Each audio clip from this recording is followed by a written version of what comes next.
10 лет назад, это был апрель 94 года, несколько месяцев до того я вернулся из Сирии, загранкомандировки довольно длительной. Вот, 2 года был, потом еще 3 подряд. Вот, достаточно хорошим инженером был, в общем, все у меня получалось, и карьера, и заработки, и так далее. То есть, в принципе, то, что нужно было мужчине, я все имел. Вот, но 93-й и 94 год для меня были очень значимы, особенно начало 94-го. Почему? Ощущение, что из-под ног стала почва уходить. То есть, во-первых, вернувшись в Россию, я ее не застал той, какой она была. Для меня это был шок, потому что мы все привыкли по инерции жить в советском обществе, а тут смена формации и так далее. Вот. Но кроме этого, скажем, можно было напрячься и перестроиться, как многие. У меня еще здоровье посыпалось так, вот как вот ящик Пандоры. То есть, ну, все ко мне прилипать стало. У меня и раньше там и сердце побаливало, я на руководящей работе работал еще в советское время, там, обкомы и так далее.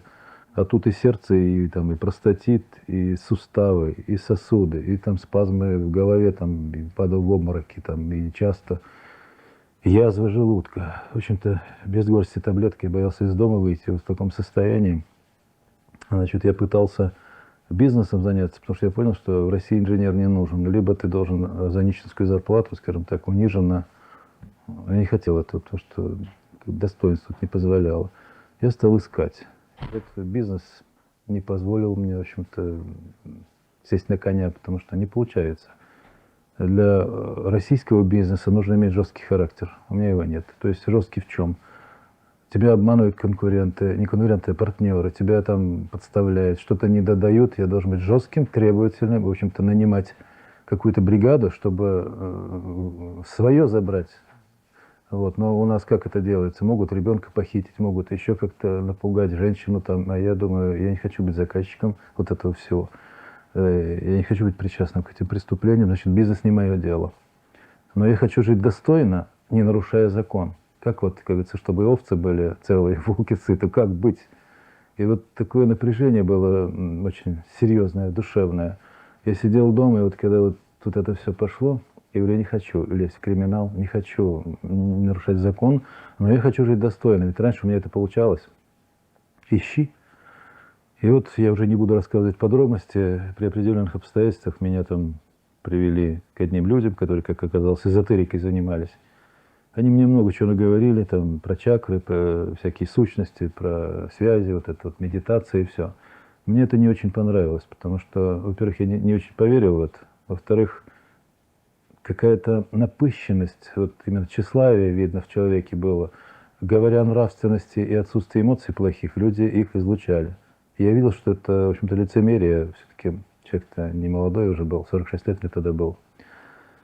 Вот. Тем не менее, я уловил какую-то суть полезную. И вот я дома пришел, и как бы вот кому, я не знаю, в пространстве говорю, да что же это такое? Вот неужели в мире нет справедливости?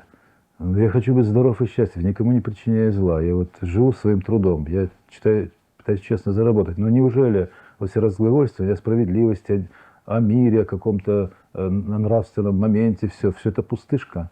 Вот я хотел бы, вот если откуда мне взять силы, чтобы победить свои болезни и все, дайте мне силы, ну дайте вот такой вот втягивающий момент. И в этот момент, значит, вот ощущение произошло, даже не ощущение, как бы мне кто-то задает вопрос, а зачем тебе столько сил? И я, конечно, посчитал, что это у меня идет диалог, вот как мы дуалисты, у нас два начала, что я сам себе задаю вопрос, какой-то внутренний голос. Ну зачем? Ну хочу быть здоровым. Мне говорят, это все. Я говорю, ну не все, я хочу, чтобы в государстве была нормальная жизнь, чтобы нами правили профессионалы и порядочные люди, а не как сейчас. Вот. Все, я говорю, нет, но во всем мире должно быть так, потому что государство, которое ощетинилось оружием, защищаясь от других, тоже, в общем-то, живо напрягать, потому что нужна нормальная жизнь, счастливая, чтобы население не боялось войны, не боялось терроризма и много чего другого. Мне говорят, ну что ж, это цели хорошие, ну пойдешь ли ты туда? Я говорю, да пойду, я ничего не боюсь. Ну что, ты можешь погибнуть? Я говорю, да не боюсь я. Мне говорят, ты лжешь, ты боишься. И вот тут я напрягся, я думаю, а вот такого вопроса я себе бы не задал. То есть до этого я считал, что я сам с собой разговариваю. Я напрягся, и мне как-то стало не то, что жутковато, я напрягся, думаю, что ж такое? Я материалист до мозга костей. Вот, ну, вот она материя, я думаю, вот стол, вот кресло, сел, так вцепился, кто-то со мной разговаривает. Я говорю, вы кто? Молчание. Я говорю, что-то почудилось, что мне? Говорит, нет. Ты просишь много сил. Вот формируется как бы мыслеформа, без слов, естественно, это звука нет, я один в комнате. Формируются вот мыслеформы, и начал, диалог начался. Чтобы получить много сил, нужно сначала избавиться от пороков. А у тебя они есть. И я опять напрягся, говорю, а в чем я плохой? Мне даже как-то обидно было. И я всем помогаю бескорыстно, тем. Мне только предают и предают всю жизнь. Я говорю, почему? А вот. Мне говорят, поступки у тебя неплохие, и слова у тебя неплохие. То есть ты научился говорить правильно, красиво, там, без пошлости, без этого.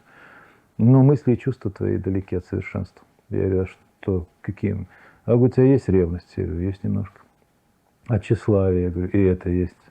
А раздражительность, обидчивость, страхи? Я говорю, конечно, куда же от них денешься? Так вот, борись с этим.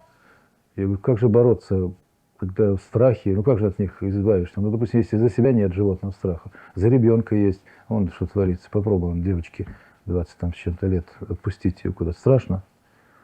Ну вот обида, я жертва, а он обидчик, мне не отдают долг, мне хамят и так далее. Причем здесь я? Почему обида считается незаконной? А мне говорят, если ты начнешь разбираться, ты разберешься. Но вы все останавливаетесь, у вас позиция неправильная. Попробуй разобраться. И говорю, это невозможно. И мне говорят, ну невозможно, тогда не лезь. Вот такой диалог. Я сижу больной, разбитый, в карьере, как говорится, пришли препятствия. И чувствую, вот тут душой чувствую, что что-то тут есть. Я говорю, хорошо, я попробую. Я начал эту работу. То есть я как кролик себя подставил под исследование.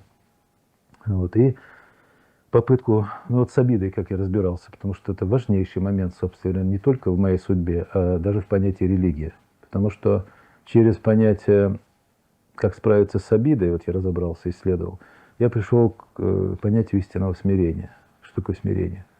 И вот я тогда нарисовал такую вот линию, как бы линию из прошлого в будущее, как жизнь, вот вектор. Вот это прошлое, вот это будущее. Вот сегодня этот день разделяет эти две фазы. И если я сегодня разбираюсь, и я хочу понять, что такое обида, я должен оценить сначала свое прошлое. И если существует закон, что и посеешь, что и пожнешь сторицей, то, отвечая за прошлое, я же не святой, естественно, это точно знаю. Я много проступков совершал, там, и слов, и были, чего не было, не говоря же о мыслях и чувствах, эмоций полно отрицательных. Вот. Значит, если существует этот закон реальный, тогда он должен действовать так, что я сеял в жизни тысячи и многие тысячи, и сотни тысяч этих грехов, и больших, и мелких. Они же должны в моей жизни воплощаться как наказание. Я должен и пожинать этот урожай. И если это так, если де-факто я признаю это, если я честный человек, то я не имею права на обиду, получается. На раздражение, на гнев против кого-то. Почему? Потому что пришла реакция пространства, как бы закон среагировал. Ты не прав, будешь бит, ты не прав, будешь бит. У закона ведь такая функция – наказывать преступников и защищать честных людей от преступников. Но если наши законы в какой-то степени продажны, не закон, а люди, а вот закон Божий, он не продается. Лермонтов когда-то сказал, он недоступен звону злата, и мысли и дела он знает наперед. И вот когда я серьезно и честно стал исследовать, я понял, я не имею права на обиду, на раздражение и гнев против любой ситуации, против любого человека, потому что я не сколько обижаюсь на человека, сколько мне не нравится закон Божий, как он действует. Ведь это происходит практически параллельно так. Вот. И я вдруг стал смутно понимать, а не есть ли это понятие смирения, потому что когда тебя наказывает жизнь, судьба, вдруг до меня дошло, от слова суд происходит. Вот в чем дело. Думаю, если меня жизнь судит, и если я получаю по ушам сейчас за какие-то прошлые дела, ну какое имеет право преступник обижаться, когда его за руку поймали? Ты не прав вот по этому эпизоду.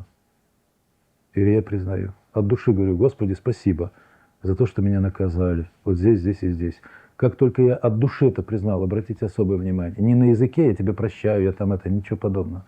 Когда у меня умерла обида, как эмоция, ее не стало. Почему? Я понял, что она греховна. Это сопротивление Господу Богу, реальное. Можно ходить в церковь всю жизнь. Можно поститься, молиться, соблюдать все формальные ритуалы, но при этом обижаться и, значит, бороться этим против Бога. То есть это богоборчество. Я это понял и понял, что не совсем многие верующие понимают суть религии. Но я думаю, ладно, не будем забегать вперед, пока мы будем разбираться с собой. Вот я вспомнил фразу «держи очаг помысла в чистоте», то есть и внутренний мир должен быть чист. Вспомнил фразу, когда Иисус говорил вытащи свое бревно из глаза, прежде чем других кого-то там задевать. Вот я буду свое бревно тащить. И вспомнил опять фразу. Мне как-то начали подниматься. Не будете как дети, не войдете в Царство Небесное. Я думаю, чем я отличаюсь от ребенка в свои 46 лет? Я образован, у меня 2 технических диплома. Позже еще и медицинский там появился. Далее. У меня есть жизненный опыт. И этот жизненный опыт сейчас остался, как это, у разбитого корыта со своим жизненным опытом. Я не понимаю, как дальше жить. Развалено, и ничего у меня не получается. Следовательно, мой жизненный опыт меня вытащить и выручить не может. Значит, в сторону этот жизненный опыт. Я говорю, вот я чистый лист, пишите по мне. И началось. Я думаю, вот исследуя обиду, я избавлялся от так. Потом я исследовал страх. И точно в такой же логике я понял, почему страх противозаконен. Победил страх через веру и через опыт. Потом разобрался, что такое ревность, что я имею право страдать. Это безгрешная часть ревности. Страдать, да, за потерю своей звезды, которую я люблю. Но вот мстить ей, пожелание плохое ей или новому ее там, любимому, я не имею права. Даже оттенка не должно быть, что я желаю, вы меня бросили, ты меня бросил, там, ты предатель, ничего подобного. Это я не имею права. Страдание человека облагораживает, потому что если правильно воспринимать потерю, то есть ушла от меня любимая женщина, я не должен злиться, я должен сказать, почему. Почему она меня бросила? Физически я здоров, да вроде здоров. Я ей даю все, что положено от мужчины. Здоровый человек вроде. Интеллектуально я могу быть очень образованным человеком, но я могу быть занудой. Я там стихов не знаю и сам не могу сочинять. Я не могу там на гитаре поиграть или на пианино. То есть я не яркий, тусклый. Имеет право человек оставить меня. Я думаю, вот если я на ее месте буду жить с тусклой женщиной, мне будет скучно, я буду искать других ярких. Значит, надо быть честным. Значит, она имеет право, имеет. Но если даже интеллектуально развитый, у меня все это и есть. Душа компании. А если я в душе пигмей, духом пигмей? Потому что если ты далек от нравственности, женщина тоже может потребовать для себя существо, состоятельное в 3 ипостасях. И тело, и интеллект, и душа. Вот тогда, если у тебя это все есть, тогда, может быть, и все останется на месте, и она тебя не бросит. И ты вот разбирался с ревностью, так со многими, с тщеславием разбирался. Это был долгий процесс. Вот, но когда я это стал убирать, у меня возникли сенсорные эффекты серьезные. То есть я начал видеть людей насквозь, то есть болезни стал лечить, какие-то предвидения пошли. Стал рождаться экстрасенс на дому. И я посчитал, что это нормально, так же, как и все, то все известные люди. Но позже, когда я стал исследовать, оказалось не совсем так. Потому что я понял, что я пытаюсь выполнить заповеди. Я пытался Библию прочитать, а мне пошел запрет. Как бы даже не запрет, а совет. Тебе рано читать Библию, потому что Библия написана людьми, а не богами. Спустя где-то 35-40 лет было первые Евангелия написано. Это уже позже есть, когда я читал. Потом спустя 10 лет второе, спустя еще 10 третье, и в конце концов 4 значительно позже. То есть не Иисус писал Евангелие. И, конечно, люди, которые на память через десятки лет что-то вспоминали, они не могли точно воспроизвести, что говорил Иисус. Мало того, колоссальное количество переводчиков касалось этих текстов. И когда-то Лев Толстой это исследовал, говорил, без знаков препинания десятки тысяч вариантов этих Евангелий было, как их назвали. Евангелие – это благая весть, узаконенный текст, канонизированный. А сколько не узаконено, то есть это апокриф называется. Почему кто-то выбрал, почему осветили именно эти? Люди чего-то добавили, что-то убавили, сотни раз их переводили с одни на другие языки. А один перевод, и тот теряет уже вот из первоисточника. Кто переводил что-то, он знает. Тем более, что переводчики были далеки от духовного развития. Это просто был толмач, переводчик. Но он переводит, как понимает. Если ветеринар переводит трактат по ядерной физике, естественно, что он очень многого, терминологически неправильно изложит. Отсюда мы получили некие тексты, которые надо критически рассматривать, а не так вот истина в первой инстанции, как нас обязывают это делать, в общем-то, религиозные деятели. Вот. Тут критический подход, и даже апостол Павел об этом говорит. Мы служители Нового Завета не буквы, а духа. Ибо буква убивает, а дух животворит. То есть читайте текст, вы принимаете это духовно. То есть такие вот моменты, как из Нагорной проповеди. Блаженны нищие духом, ибо их есть Царство Небесное. Я всегда, вот когда читал, думал, а почему это нищий духом, блаженен? Нищий – это слабый духом. Этимология слова говорит об этом, русский язык. А в Библии дальше написано, Царство Небесное силой берется, то есть силой духа. Кто прав в Библии? Это называется для нас истиной. Я говорю, это абсурд. Не может два полярных мнения сочетаться как истина. Где логика? И мне говорят, ты не мудрствуй лукаво. Это твои лукавые мозги тебе говорят. Ты читай, не надо думать. Вот просто читай. Я говорю, извините, не надо меня в растение превращать. Мне мозги даны тоже Богом, и сердце дано Богом. Я буду думать, буду размышлять. Требовал Иисус этого. Где требовал? Вы тогда в Библии не знаете. Там написано в Евангелии от Иоанна. Познайте истину, и истина сделает вас свободными. Обратите внимание на глагол «познайте». А не слепо верьте, кому попало. Если, говорю, у нас была одна церковь на земле христианская, я, может быть, и их поверил, разобрался и все. Но у нас их много. Одного православия 6 направлений. Более 2000 протестантских направлений. У католиков разночтения. У мусульман там первое разветвление было на шиитов, суннитов, потом и все и дальше посыпалось. Потому что при одном Боге и Христе, если взять христианство, огромное количество конфессий настораживает.